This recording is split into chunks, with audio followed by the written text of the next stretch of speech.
Se alguém nos dissesse há muito tempo que os humanos podiam viajar mais rápido que a velocidade do som, balançaríamos a cabeça em descrença, acompanhado de uma gargalhada.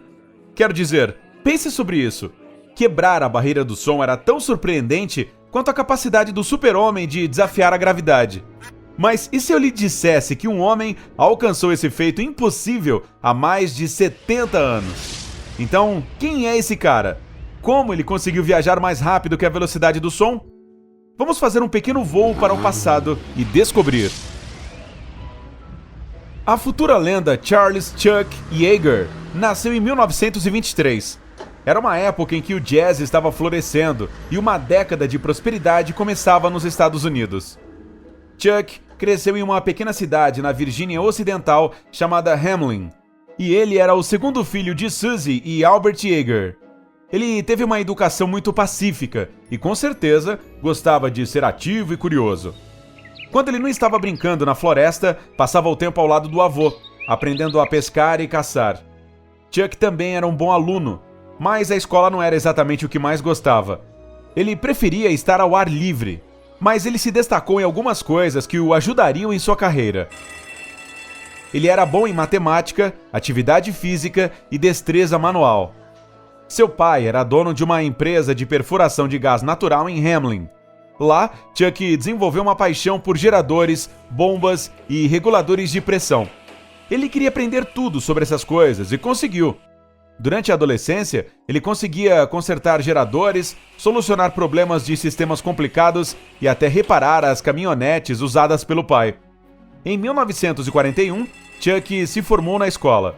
E em setembro daquele ano, ele se matriculou na Força Aérea dos Estados Unidos, uma escolha que mudaria sua vida para sempre. Em julho de 1942, ele foi escolhido para se tornar um piloto da Força Aérea, e seu treinamento de voo havia começado. Se destacou pela sua disciplina, ganhando o reconhecimento de seus colegas. Ele tinha tudo o que precisava para ser um ótimo aviador, e quando seu treinamento começou, ele decolou, literal e figurativamente falando. Sua acuidade visual marcou 20/10, o que era notável. Ele era ótimo em coordenação e podia realizar quase qualquer tarefa sem nenhuma dificuldade. Como se isso não bastasse, ele também conseguia manter a calma e se concentrar em seu trabalho em situações estressantes, o que é obrigatório para os pilotos. Todas essas características positivas, juntamente com sua natureza competitiva e sua formação em máquinas, atraíram a atenção de seus instrutores. Em março de 1943, ele finalmente conseguiu suas asas para voar. Em um ano, ele conseguiu voar mais de 270 horas pela Europa. Lá, sua experiência seria inestimável para sua carreira. Em apenas alguns anos, ele será capaz de viajar mais rápido que a velocidade do som. E isso também não foi uma tarefa fácil. Mas estou me adiantando. Primeiro, vamos mergulhar fundo na física e ver qual é a barreira do som. Cientificamente falando, a barreira do som é um aumento repentino na força aerodinâmica que ocorre quando uma aeronave se aproxima da velocidade do som. O quê? Deixe-me simplificar isso. Imagine-se sentado no seu quarto assistindo ao YouTube. Quero dizer, estudando. Bem, o ar ao seu redor é composto de moléculas. Quando você se move pelo ar, todas essas moléculas correm para sair do seu caminho. Agora, imagine que você está pilotando uma aeronave em velocidades supersônicas. Quando essas moléculas de ar não conseguem sair do seu caminho com rapidez suficiente, elas se comprimem na frente do seu avião. Essa compressibilidade envolve o problema de romper a barreira do som. A compressibilidade das moléculas havia sido um problema para os físicos antes mesmo da existência dos aviões. No entanto, a compressibilidade da molécula estava sempre ligada à velocidade do som. E é isso que os cientistas estavam estudando. Eles estavam analisando projéteis que superaram a velocidade do som. Quando os físicos conseguiram capturar sua primeira foto de um projétil viajando em velocidades supersônicas, eles puderam ver ondas de choque, tanto na frente quanto na traseira do projétil. Essa foi a primeira vez que eles puderam ver fisicamente a compressibilidade dessas moléculas. Quando o mundo da aviação estava decolando, os engenheiros estavam tentando descobrir uma maneira de construir aviões que pudessem se aproximar da velocidade do som sem se quebrar em pedaços. Isso acontecia porque as pontas das pás das hélices estavam viajando mais rápido que a velocidade do som, enquanto a aeronave não. Quando essas lâminas se moviam em velocidades supersônicas, elas também encontravam resistência das moléculas de ar comprimido. Assim, os engenheiros tiveram que criar algo que permitisse que as aeronaves voassem mais alto e mais rápido. O problema ficou ainda mais evidente quando os jatos entraram no mercado, substituindo os aviões a hélice na década de 1940. Eles viram que enquanto os jatos voavam mais rápido, o ar sobre as asas atingia velocidades supersônicas antes do ar que viajava abaixo delas.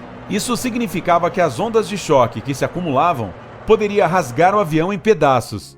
Agora, a velocidade do som é Mach 1, o que equivale a 1.225 km por hora.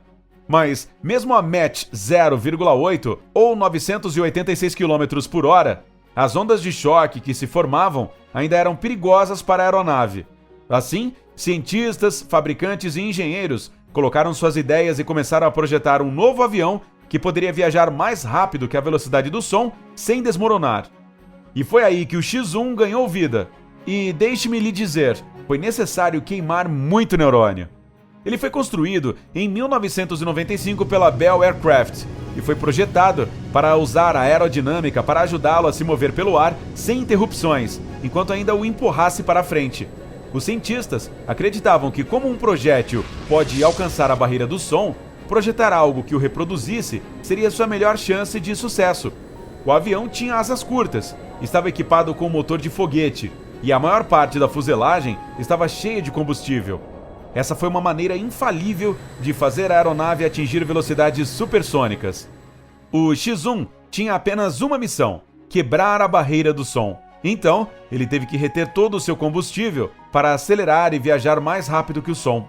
Foi projetado para ser lançado por baixo de um bombardeiro B-29. Aquele grande avião seria responsável por transportar o X-1 até a altitude necessária. Mas não vamos nos antecipar. Em 1945, o protótipo X-1 realizou sua primeira viagem de planagem sem usar energia. Ele não tinha um motor, então foi liberado da nave-mãe enquanto estava preso a ela por uma corda.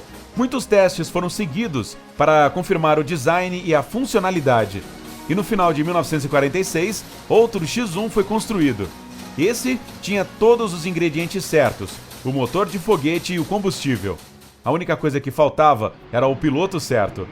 O homem para o trabalho foi Chalmers Goodwin, um excelente piloto que trabalhou para a Força Aérea Canadense e realizou muitos voos de teste do X-1. Mas quando eles estavam prestes a fechar o acordo para o voo da barreira do som, Chalmers insistiu em $150 mil para fazer a viagem. Além disso, ele também pediu para ser pago a cada minuto que a aeronave passasse viajando acima de Mach 0,85. Obviamente, a Bell Aircraft Corporation recusou e Goodwin perdeu a chance de levar o X-1 à história. Mas a empresa não perdeu a esperança, pois havia mais 8 pessoas alinhadas para o trabalho. Dentre elas estava o nosso amigo Chuck Yeager. Ele era o menos experiente na época, mas sua reputação o precedia. Seu conhecimento e confiança em como operar tudo no cockpit o tornaram conhecido por todos no aeródromo do exército Muroc, no deserto da Califórnia, hoje conhecido como Edwards Air Force Base. E ele teve a chance de pilotar o X-1. O dia finalmente chegou. Foi em 14 de outubro de 1947, logo após as 10h30 da manhã. Yeager embarcou corajosamente na aeronave e a nave-mãe decolou.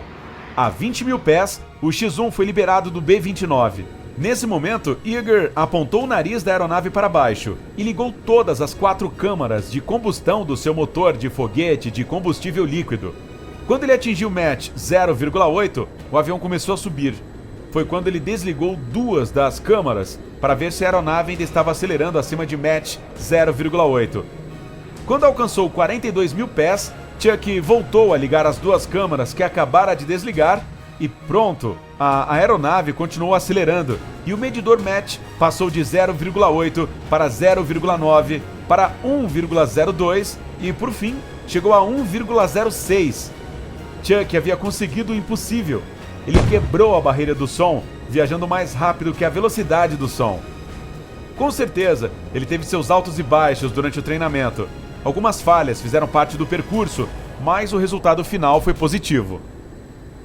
Em dezembro de 1953, ele alcançou Mach 2,44, que equivale a 2.655 km por hora. Mas então algo inesperado aconteceu. Yeager perdeu o controle do avião, mas finalmente conseguiu recuperar o controle da aeronave a 9.000 metros de altura. Em 2012, aos 89 anos, 65 anos depois de quebrar a barreira do som, Chuck Yeager fez isso de novo. Ele pilotou um McDonnell Douglas F-15 Eagle e atingiu Mach 1,03 como um verdadeiro as da aviação. E então, você gostaria de experimentar viajar mais rápido que a velocidade do som? Deixe-me saber nos comentários. Se aprendeu alguma coisa com este vídeo, curta e compartilhe com um amigo. Tenho mais de 2.000 vídeos legais para você aproveitar. Basta escolher o da esquerda ou da direita. E lembre-se, fique no lado incrível da vida!